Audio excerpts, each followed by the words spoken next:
Idún y las manzanas. Qué ricas, ¿no, Rolón? Idún era en la mitología nórdica la personificación de la primavera y de la juventud eterna. Según los mitógrafos, no había tenido un nacimiento y nunca experimentó la muerte. Aquellos memoriosos y amantes de las historias hebreas recordarán a Melquisedec, el hombre que nunca nació, que no se podía registrar un principio en Melquisedec. Bueno, Idún tampoco había nacido nunca. Los dioses habían recibido en el Asgard a Idún porque en realidad llegó hasta la morada de los dioses con la promesa de un bocado diario para ellos de las maravillosas manzanas que llevaba consigo y que tenían el poder de otorgar la juventud y la belleza eterna a todos los que las saborearan. Es decir, Idún tenía unas manzanas que proporcionaban juventud eterna a quien se las morfaba. Gracias a estas frutas mágicas, los dioses nórdicos, que no eran todos inmortales, evitaban el paso del tiempo y se mantenían enérgicos, hermosos y jóvenes por siempre. Las manzanas fueron, por tanto, consideradas una posesión muy preciada. Idún las guardaba cuidadosamente en un cofre mágico. ¿Por qué era mágico el cofre? Bueno, no importaba el número de manzanas que uno extrajera, puesto que el mismo número quedaba siempre dentro para su posterior distribución en el festín de los dioses. Ellos, los dioses, eran los únicos a los que Idún permitía saborear las manzanas, a pesar de que los enanos y los gigantes estaban ansiosos por poseer frutas tan extraordinarias. Cuando repartía las manzanas, Idún cantaba una bella canción de juventud y de amistad.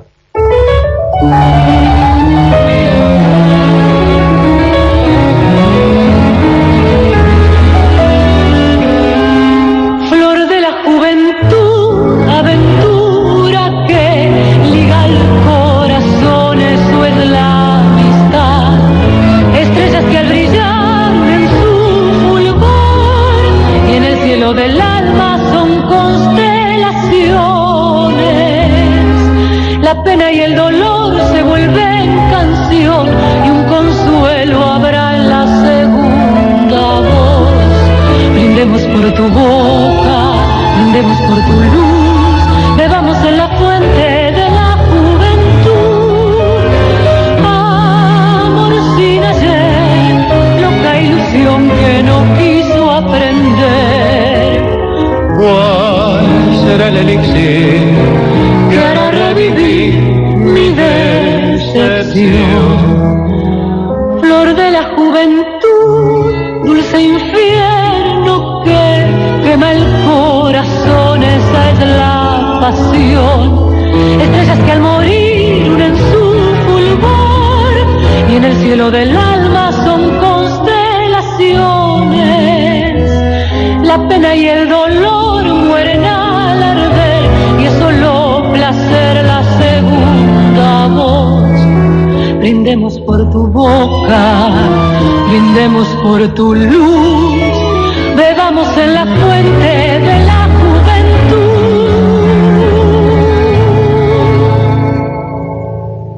Bella canción la que cantaba Idún mientras repartía las manzanas. Un día, Odín, Fenrir y Loki emprendieron una de sus habituales excursiones a la Tierra. Después de deambular durante un tiempo, cansados y hambrientos, los dioses mataron un buey y encendieron un fueguito para asarlo. Esos eran dioses, ¿no? Eran dioses, tenían poderes, pero mataban un buey y lo asaban ellos, ¿no? No andaban haciéndose invitar en las pizzerías. Para su sorpresa, la sorpresa de estos dioses, Odín, Fenrir y Loki, a pesar de las llamas, la carne no se cocinaba. Entonces pensaron que debía ser obra de la magia y echaron una mirada en los alrededores para ver qué era lo que estaba dificultando el asado. Y vieron un águila posada sobre un árbol justo encima de ellos.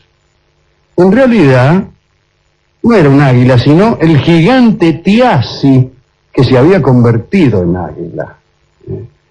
Y un segundo después de haber comprendido esto los dioses, el águila habló, el gigante habló, y dijo: voy a retirar este hechizo que les impide churrasquear si ustedes me dan tanta comida como yo pueda devorar. Los dioses accedieron, dijeron: más sí, bueno, está bien. Después de esta actitud de los dioses, el águila descendió, avivó el fuego con sus alas y la carne se asó inmediatamente. El águila, que era el gigante Thiassi, como hemos dicho, se dispuso entonces a llevarse 3/4 del buey como porción suya. Esto le pareció demasiado a Loki. Dijo: un momento, 3/4 del buey, ¿a qué estamos jugando? Entonces, muy enojado, Loki tomó una estaca y empezó a tirarle palazos al pájaro, olvidándose que aquel pájaro era el gigante Thiassi, que estaba dotado de poderes mágicos. Para su consternación, uno de los extremos del palo que usaba para pegarle se quedó adherido al lomo del águila, y el otro extremo, aquel por el cual sujetaba el palo, quedó adherido a sus manos, de modo tal que Loki fue arrastrado por el águila. Lo arrastró por el aire, lo paseó por una zarza, por unas, ¿cómo se llaman?, por una cinacina, en fin, Loki pidió clemencia, imagínese, lárgueme, qué sé yo. El águila volvió a imponer una condición. Dice: te voy a soltar, dice, pero ahora que no nos oye nadie, lo había arrastrado por donde Judas perdió el poncho, y dice: me tenés que jurar que vas a sacar a Idun, la de las manzanas, hasta el exterior de la morada de los dioses, cosa que yo pueda raptarla a ellas y a ella y a sus frutas maravillosas. Eso es lo que quiero, y si no, no te voy a soltar. Entonces Loki, que ya estaba, imagínense, colgado de un palo de un águila, dice: está bien, sí, siempre prometía todo Loki. Finalmente liberado, Loki regresó hasta donde estaban Odín y Fenrir, pero no les dijo nada acerca de la terrible condición que se le había impuesto. Una vez que regresaron a la morada de los dioses, al Asgard, Loki ideó un plan para hacer salir a Idun de la morada divina para que pudiera ser raptada por el gigante. E hizo lo siguiente: le dijo a Idun que fuera del Asgard crecía un árbol que daba las mismas manzanas que ella custodiaba, e instó a que Idun llevara las suyas para compararlas. Y Idun entró. Salió del Asgard con sus manzanas a constatar el prodigio, y el gigante Thiassi descendió rápidamente desde el norte sobre sus ya clásicas alas de águila, y tras tomar a Idun con sus garras, la transportó velozmente hasta su árido hogar en Trindheim. Aislada de sus compañeros divinos, Idun languideció y se volvió triste y pálida, aunque eso sí, siguió rehusando persistentemente convidarle a Thiassi el más mínimo bocado de sus manzanas mágicas. Pero los dioses se quedaron sin manzanas, y pasó el tiempo, y fueron perdiendo los efectos benéficos del último banquete de manzanas, y comenzaron a notar el paso de las jornadas, y a ver cómo su juventud y su belleza se deterioraban un poco. Alarmados, comenzaron la búsqueda de la diosa ausente. Al comienzo solamente pensaban que había salido de paseo, pero indagaciones concluyentes revelaron que había sido vista por última vez en compañía de Loki. Y cuando Odín le ordenó severamente a Loki que se explicara, Loki finalmente cantó y batió que había entregado a Idun al poder siniestro del gigante Thiassi. Loki supo, por la amenaza del resto de los dioses, que si no inventaba algo para recuperar a la diosa, su vida correría considerable peligro. Los dioses lo obligaron a inventar algo. Y él tomó prestado el plumaje de halcón de la diosa Freya y voló hasta Thrindheim, donde vivía el gigante, y allí encontró a Idun sola, lamentando tristemente su exilio. Loki transformó a la diosa en golondrina y la hizo volar junto a él y con las manzanas. El plan era sencillo: rajemos. Y salieron rajando, esperando alcanzar el refugio de las murallas del Asgard antes de que el gigante Thiassi se avivara y los corriera. El gigante se avivó y los corrió. Y los dioses se habían congregado en las murallas de la ciudad celestial esperando a Loki y a la golondrina, con enorme inquietud, desde luego. Los vieron aparecer, pero atrás venía como rayo un águila, que era una vez más Thiassi. Los gritos, qué sé yo, dale Loki, dale, qué sé yo, y el otro atrás. Loki redobló sus fuerzas y llegó justito, con lo justo, llegó antes, por una cabeza, antes que Thiassi. Cayó exhausto entre los dioses. Cuando Thiassi pasó sobre las murallas, los dioses hicieron un fuego enorme que lo alcanzó y que lo hizo caer malherido. Entonces todos se arrojaron sobre aquel gigante y le dieron muerte. Todos se alegraron muchísimo por el rescate de Idun y corrieron a comer las preciadas manzanas que ella había llevado de regreso y tuvieron una nueva juventud. Luego, pensando que era probable que otro embate de algún gigante se produjera, colocaron los ojos de Thiassi en el cielo como una constelación, a modo de desagravio y a modo de imitación de lo que hacían los griegos. Todo para suavizar cualquier sentimiento de enojo que los parientes del gigante pudieran sentir. Y así terminó esta historia, con los dioses rejuveneciendo una vez más. Sin embargo, hay algo curioso en ella. Comienza con un episodio tan pequeño, carente de toda importancia. No se cocinaba un buey, y por apurar la cocción de un buey, casi pierden las manzanas de la inmortalidad, por un episodio sin importancia. Después de todo, si un buey no se cocina, ¿a quién le puede importar? Sí. ¿A quién quiere dedicar usted esta estupenda historia, que finalmente termina casi cinematográficamente, no con mucha profundidad poética, sino más bien con una carrera?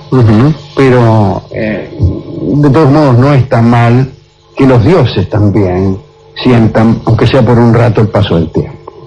Parece justo, ¿no? No, parece justo. Yo le voy a dedicar a Idun, Alejandro, si usted me permite, y a aquellas personas que, como ella, por falta de manzanas, tal vez con su amor o su pasión, nos mantienen un poco más jóvenes. Está muy bien. La voz de Idun fue cantada por María Marta Pizzi, mientras repartía las manzanas. Y ahora escucharemos un bello tango que tuve la suerte de grabar con Fernando Marzán y que tiene por título aquella consideración que hacíamos acerca de la cocción de un buey. ¿A quién le puede importar?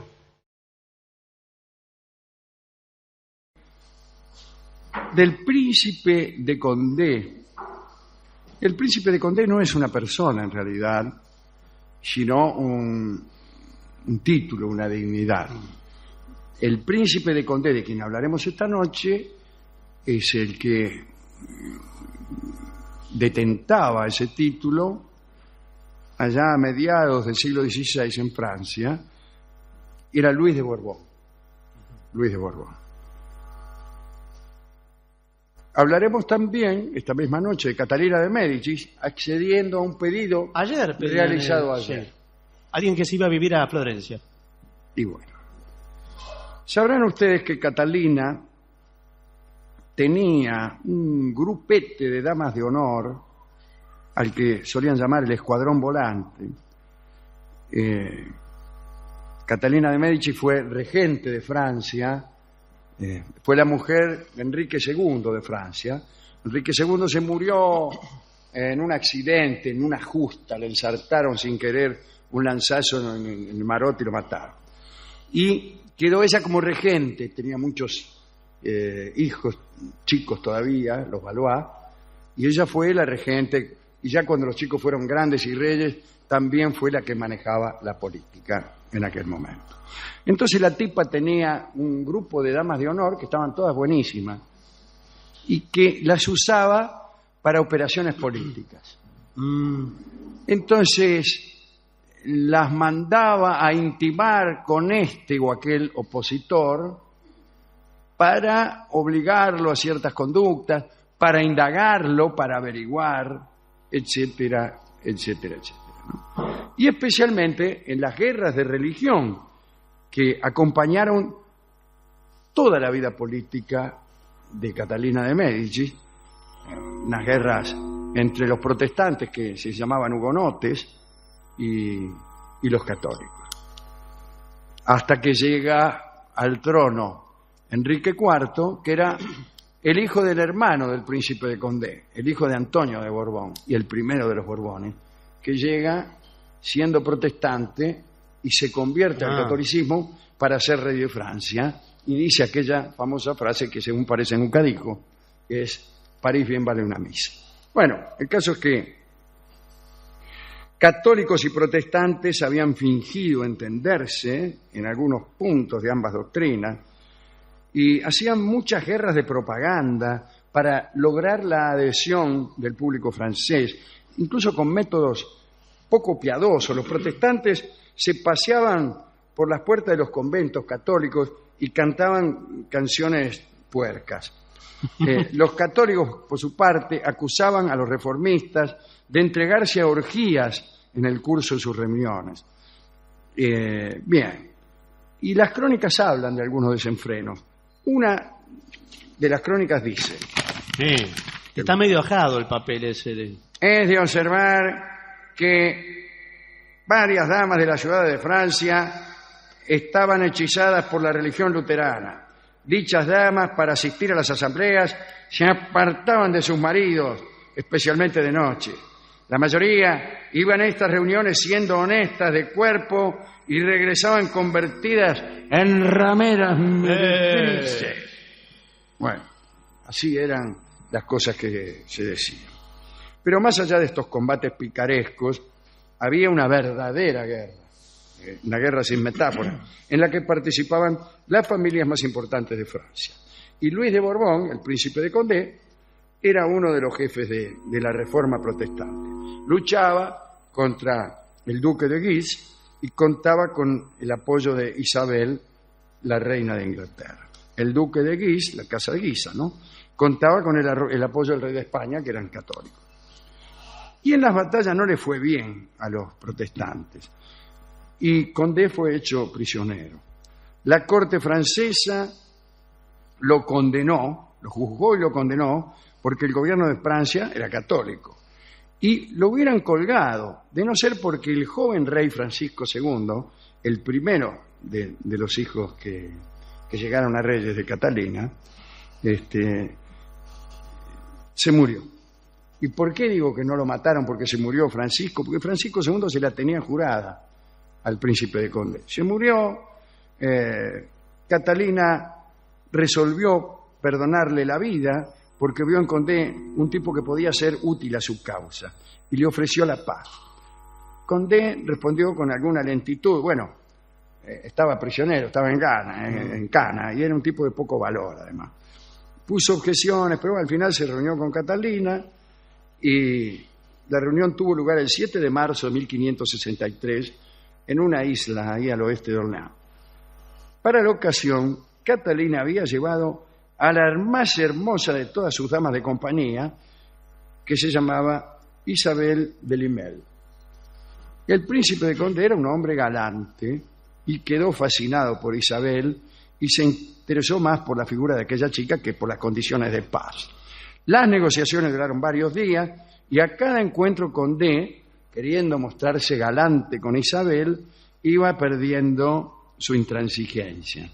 Parece que cuando Catalina calculó que el hombre estaba muy entusiasmado, le presentó el texto de un tratado de paz con gran ventaja para ella y le dijo que si firmaba eso lo dejaba libre. Y el tipo pensó, si me deja libre puedo irme atrás de esta mina. Y firmó.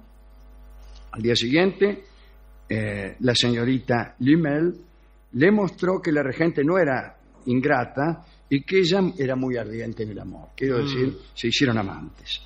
Catalina había instruido a Isabel para que enamorara a Condé. Entonces, esperó que se enamorara mucho.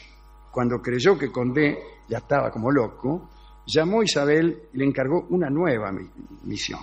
Se trataba de inducir a Condé a reconquistar el pueblo de Le Havre, que es una ciudad que los protestantes le habían regalado a la reina de Inglaterra a cambio de su ayuda durante la guerra civil. Como se ve, en todas partes se cuecen.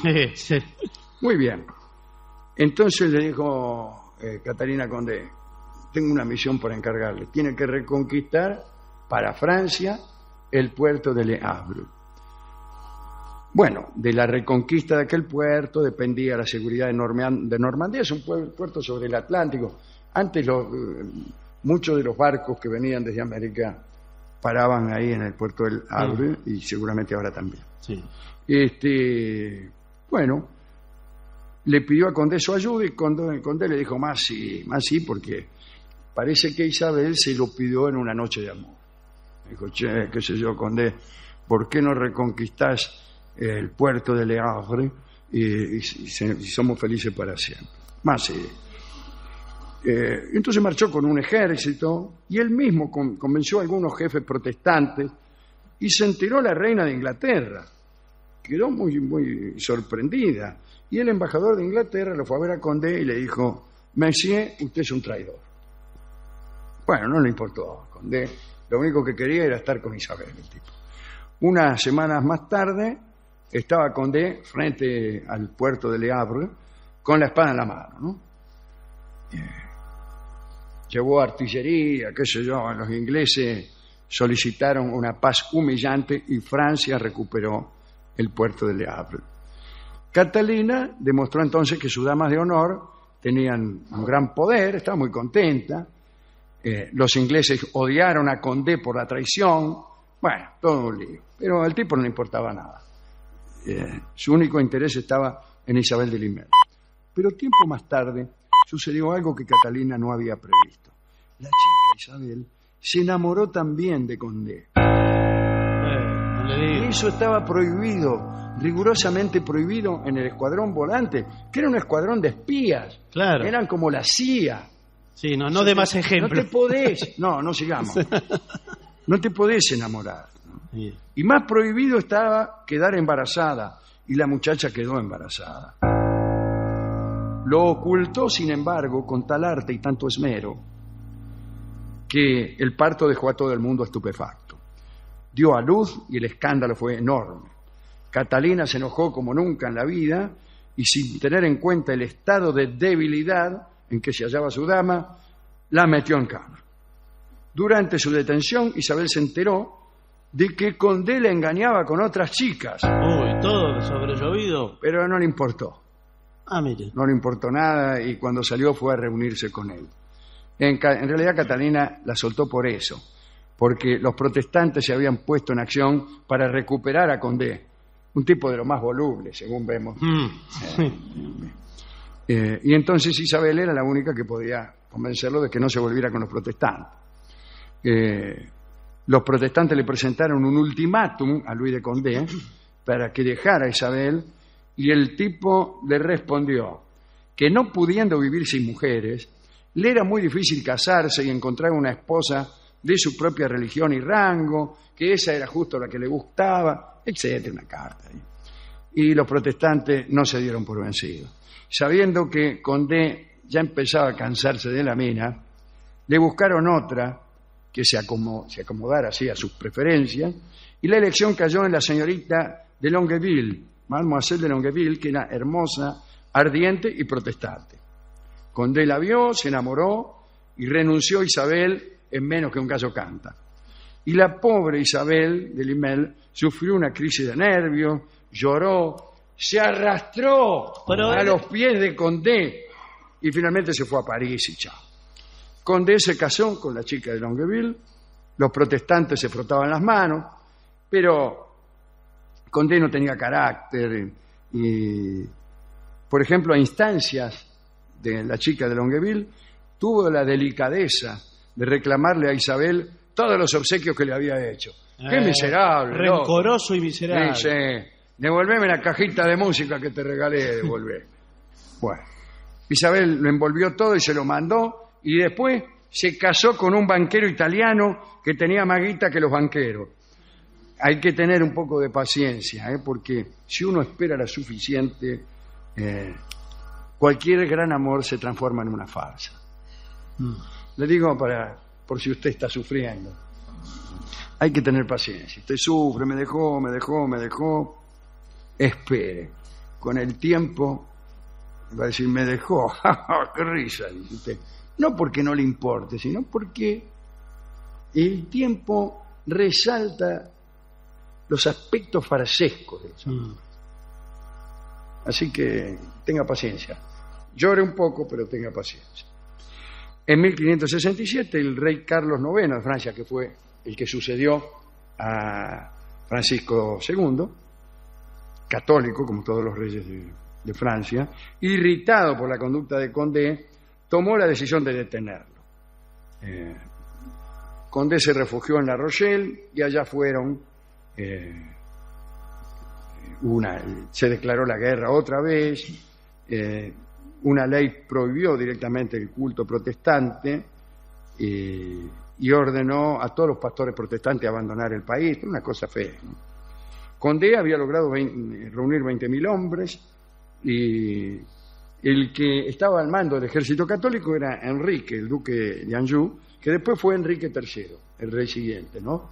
Era un muchacho divertido que andaba siempre con unos amigos a los que le llamaban los mignons, pateando tacho de basura, qué sé yo, ¿no? Era un tipo medio raro. Después fue rey y terminó mal también, lo mataron. Pero bueno, ese ejército superaba al ejército protestante en armamentos, se produjo la batalla de Journal, bueno, todo eso. Condé murió mal. Un capitán de la guardia de Enrique le rompió el cráneo, murió una muerte espantosa la de Condé. Este hecho, sin embargo, fue celebrado con grandes fiestas en París, en Roma y en Madrid, ¿no? Luis de Condé tenía 39 años, era el hermano de Antonio de Borbón, como he dicho. Y esta es la historia del voluble príncipe de Condé, de la hermosísima Isabel, pero también de Catalina de Medici, italiana desde luego, venía desde Florencia y fue casada con el entonces rey de Francia, Enrique II, fue una persona poderosísima y creía mucho en las estrellas y en los astros, tenía sus astrólogos, ¿no? Unos astrólogos italianos que se había traído y algunos que no eran italianos, que son todavía muy famosos, como Nostradamus. Mira usted. Cuando Catalina ya tenía edad para morir, bueno, hoy en día no se moriría, estaba enferma Catalina, estaba enferma. Y ella, un astrólogo, su astrólogo, probablemente Nostradamus, le había dicho que iba a morir en Saint-Germain, cerca de Saint-Germain. Usted morirá cerca de Saint-Germain. Entonces, nunca más fue a ninguno de los palacios cercanos a Saint-Germain. Y un día estaba, andá a saber dónde, o no me acuerdo dónde, enferma. Entonces, la vino a ver un médico, qué sé yo, la atendió.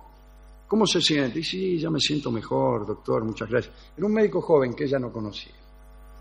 Y dijo, bueno, estoy muy agradecida. ¿Cuál es su nombre?, le dijo al médico. Y el médico le dijo, me llamo Saint-Germain. Y entonces Catalina, para ser consecuente con sus creencias, se murió 10 minutos después. Hemos ido a la discoteca y hemos contado estas historias al discotecario, que me dijo que él también tenía una especie de escuadrón volante, que eran ¿Para qué lo tiene? primas de él, que no eran muy hermosas, pero sí que entraban en cualquier componenda. ¿Y extorsiona y él gente? las mandaba que salieran con sus enemigos o sus competidores. ¿Tiene competidores al Y sí, discoteca? porque él es vendedor de discos, tiene una casa de discos. Ajá. Vende discos. Imagina el negocio que es ese ahora. Bueno, como quiera que sea, quedó muy impresionado por Catalina y me dejó entonces una canción que se llama justamente así. ¿Catalina? Sí, Catalina. La escucharemos en la versión de Miguel de Molina. Evidentemente esta canción está dedicada a Catalina de Médici, pero con disimulo. No, pero él no la menciona, dice usted, no. La menciona todo el tiempo, Catalina, todo el tiempo. Bueno, pero menciona Francia, Firenze, No, quizá la también. verdad es que no menciona en ningún momento a Francia, no la menciona como regente de Francia, como madre de 3 reyes. Sí. No la menciona. Y el tema de los protestantes y los católicos. Tampoco lo menciona, pero yo creo que eso es justamente para que no se note Sí. tanto la afiliación católica del autor de esta canción. Sí, se nota tan poco que quizás no sea, como dice el discotecario. Bueno, escucharemos entonces a Miguel de Molina en esta canción dedicada a Catalina de Médici que se llama Catalina. Adelante. El rey Jacobo IV de Escocia y luego Jacobo I de Inglaterra fue quien encabezó las persecuciones contra la hechicería. Jacobo estaba convencido de los peligros que implicaba aquella actividad y personalmente supervisaba la tortura de las brujas. Por ejemplo, torturó a un tal Dr. Fian, a quien creía culpable de organizar, debe ser Fian, ¿no? A quien creía culpable de organizar una conspiración de brujas para hacer naufragar el barco en que viajaba a Dinamarca el propio Jacobo para conocer a su novia Ana. Y le dijeron, mira, hay un doctor Fian que está realizando unos hechizos, unos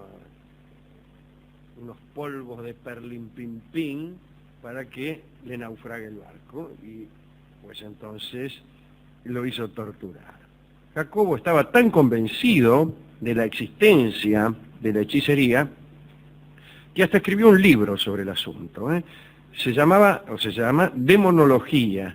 Lo publicó en 1597. Era un feroz ataque contra Reginald Scott, que se había atrevido a expresar dudas sobre los poderes mágicos de las brujas.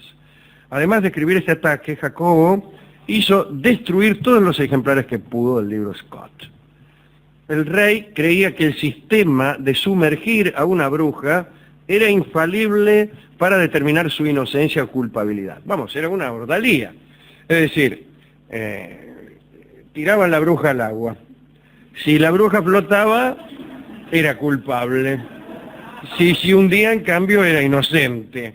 Es decir, que las esperanzas para la bruja eran 0. O moría inocente y ahogada, o culpable y ahorcada, ya que cuando la sacaban del agua, o la quemaban o la ahorcaban. Bien, Jacobo también sostenía que las marcas de las brujas eran signos seguros y determinantes. Cuando ascendió al trono inglés en 1603, se agregó una nueva acta parlamentaria contra las brujas al libro de estatutos. Se instituyó la pena de muerte a quien hiciera pactos con el diablo.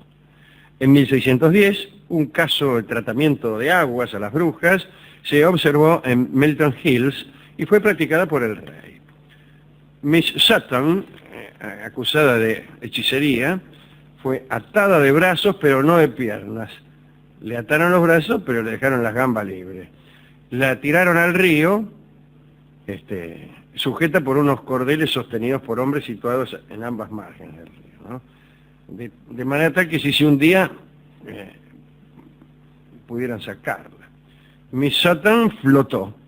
Entonces la examinaron para ver si tenía la marca de las brujas. Cuando fueron encontradas esas marcas, comenzó la segunda etapa de la ordalía. Se ató su pulgar derecho a su pie izquierdo y su pulgar izquierdo a su pie derecho. Quedó ahí, ¿no? Y fue metida nuevamente al agua. Y la señorita Sutton volvió a flotar, por lo que no quedó la menor duda de su culpabilidad. Fue juzgada y ahorcada convenientemente. Respecto a las marcas de las brujas hay que decir algo. Era tal la maldad de los que pretendían encontrar sectores insensibles del cuerpo, es decir, se pensaba, recuerdan ustedes, ¿no?, que si te pinchaban en un lugar del cuerpo y vos no sentías nada, esa era una marca del diablo. Para buscar esto se realizaban procedimientos de tal crueldad que usaban, por ejemplo, punzones con trampa. Las puntas desaparecían en el mango, igual que los cuchillos esos del teatro, ¿no? El uso de esos punzones aseguraba que las víctimas no sintieran dolor y su culpabilidad quedaba garantizada. Te ensartaban un cuchillo y no te lo ensartaban nada, pero vos veías que te clavaban hasta el mango y decían, ¿no ve? No le duele, bruja. Aquel fervor del rey Jacobo se vio detenido por algo que le sucedió en 1611. Simon Forman era un hechicero. Era un hombre agradable, favorito de las damas que concurrían en gran número a su casa de Lambeth, que es un barrio de Londres. Dicen que por milagro había obtenido el título de medicina, lo que agregaba una aureola de ciencia a sus prácticas mágicas. Ese título le permitió hacer contactos entre la aristocracia. Una de sus clientes era Lady Essex, que empleó a Forman con el propósito de inflamar la pasión de su amante y volver estéril a su marido. Repito, inflamar al amante y esterilizar al marido. Eso es lo que quería Lady Essex. La receta que le dio Forman era eficaz, fue eficaz, ya que muy poco después Lady Essex obtuvo el divorcio por causa de nulidad y pudo casarse con su amante, el conde de Somerset. Pero esta dama se cansó también del conde de Somerset y volvió a lo de Forman, a lo de Simon Forman, el brujo, ¿no?, para que esta vez la ayudara en un propósito más ambicioso. Debía anular el deseo de Somerset e inflamar el deseo del rey Jacobo. O sea, quería dejar al amante y convertirse en favorita del rey Jacobo. Y los filtros de Forman fueron eficaces una vez más. El conde repudió a Lady Essex y Jacobo empezó a observar a la dama con gran entusiasmo. El rey estaba contento más que nada por un fervor que le resultaba novedoso en sí mismo. Nunca le había prestado demasiada atención a las damas y sentía que su hombría despertaba con todo fervor. El elixir del mago era depositado subrepticiamente en la copa del rey mediante el soborno de una ayuda de cámara. Pero vino a suceder algo. Lady Essex, por un asunto que no viene al caso, fue ofendida por un caballero que le insultó. Parece que pasaba por ahí y el tipo le dijo, ¿qué comer? La mujer fue a lo del mago Forman y pidió, más que un filtro, un veneno que destruyera al ofensor. Y se produjo el crimen. Este no era un hechizo, era un crimen liso y llano. El caballero murió envenenado. El ayuda de cámara del rey, el mismo que le echaba el elixir en la copa, temió que con Jacobo sucediera lo mismo. Dice, a ver si este desgraciado me lo envenena el Reinaldo.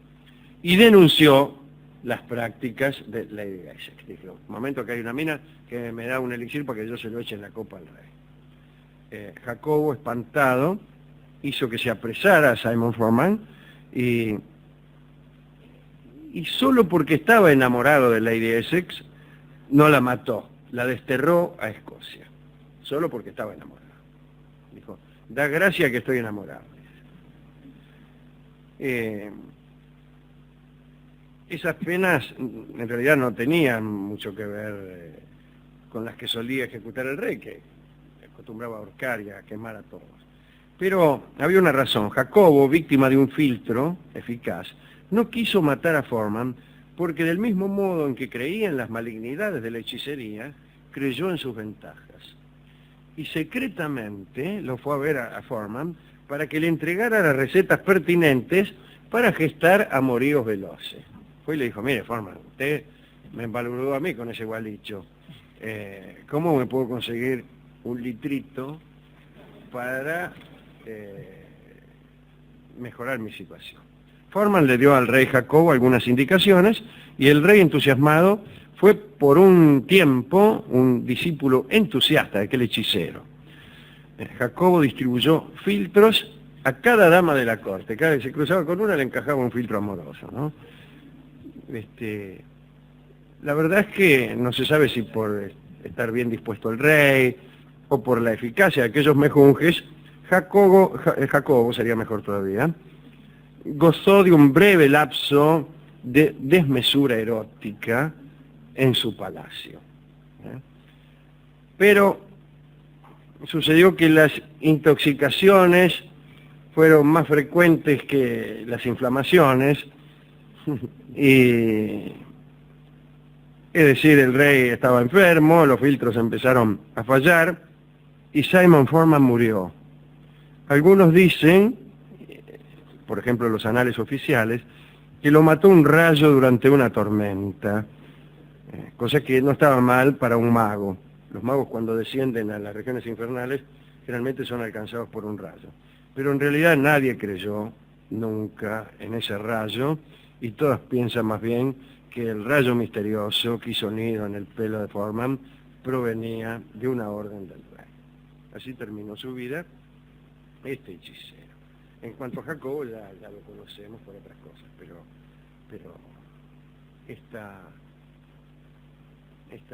este desmesurado odio hacia las brujas es algo en este programa nuevo, ¿no? Pero está bien, porque el tipo odiaba a las brujas porque creía, no porque no creía. Eso es curioso. Las personas que actualmente se pronuncian en contra de los hechiceros los acusan de ser falsos, de engañar, de fraudulentos. Por el contrario, en algunas otras épocas de la historia, la acusación más peligrosa sobre un hechicero era que fuera verdaderamente un hechicero, que no fuera fraudulento. Es más, un hechicero fraudulento tenía más posibilidades de salvarse que uno verdadero, o que uno que parecía verdadero. Y por eso, Alejandro, cuando los juzgaban, lo que trataban de demostrar es que efectivamente lo eran, no que engañaban. Claro, desde luego. Pero además daban por cierta cualquier cosa, como sí, si eran todos juicios bastante truchos, ¿no? Bien, ¿a quién dedicar esto? No sé. Bueno, nos sumamos a veces ante estas historias, Alejandro, en favor de las víctimas de estos juicios. A los pobres hechiceros, que después de todo que daño hacían. Bueno, este hizo un daño, lo hizo sonar sí, a uno, bueno, este era medio asesino. Claro, además de hechicero, en sus ratos libres era criminal. Claro. Al pobre tipo que le ofendió a Lady Essex, no saber qué le dijo por ahí, dijo, qué hace gorda, qué sé yo, y la mina se ofendió y lo mandó a matar. Así que tener cuidado con eso, ¿no? Y después no hay una sola persona simpática en todo el viaje, ¿no? Realmente no. El conde de Somerset, que era el amante de Lady Essex, y que primero fue embrujado y después lo hicieron a un lado. ¿Para qué me embrujas y después me vas a dejar?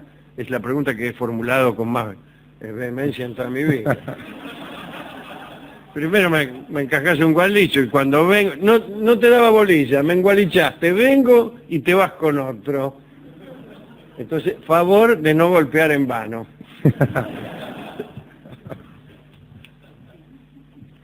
Bien, hemos ido a la discoteca a conseguir discos relacionados con venenos, etcétera, con filtros. Y tenemos la última copa, el bello tango de Canaro, que canta Guillermo Rico un amigo de este programa, acompañado justamente por la orquesta. Adelante, querido Guillermo.